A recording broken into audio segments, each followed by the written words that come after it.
खरं तर ठाकरेंची शिवसेना व मनसे हे दोन प्रादेशिक पक्ष आहेत. जेव्हा मराठी भाषेचा, मराठी माणसाचा, महाराष्ट्राचा, मुंबईचा विषय येतो ना, त्यांच्या हक्कांचा विषय येतो, तेव्हा हे दोन्ही पक्ष लगेच त्यांच्या पाठीशी उभे राहतात. मराठीच्या मुद्द्यावरती दोन्ही पक्षांची भूमिका एकच आहे.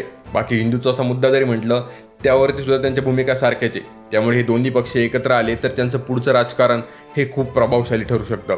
या दोघांच्या एकत्र येण्याने महाराष्ट्राला, मराठी माणसाला एक नवा पर्याय मिळू शकतो, ज्याची महाराष्ट्रातील एक मोठा वर्ग कित्येक वर्षापासून आतुरतेने वाट बघतोय. मराठी माणसाची महाराष्ट्रामध्ये चाललेली हालापेष्टा, स्वतःच्याच राज्यात त्याची होत असलेली अधोगती, यामुळे ना मराठी माणूस त्रस्त झालाय. त्या त्रस्त असलेल्या मराठी माणसाला या दोघांच्या युतीने एक सक्षम पर्याय मिळेल.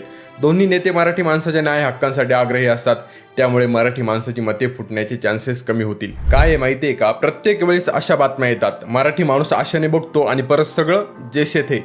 खरं तर मराठी माणूस आहे ना, तुम्हा दोघांनाही एक सुवर्ण संधी देतोय दोन्ही पक्षांचं भवितव्य मजबूत करण्यासाठी. पण तुम्ही प्रत्येक वेळी मराठी माणसाला तोंडावर पाडता. यावेळेस असं करू नये म्हणजे झालं, नाहीतर मराठी माणूस नवा पर्याय शोधेल, तोही तुमच्याशिवाय.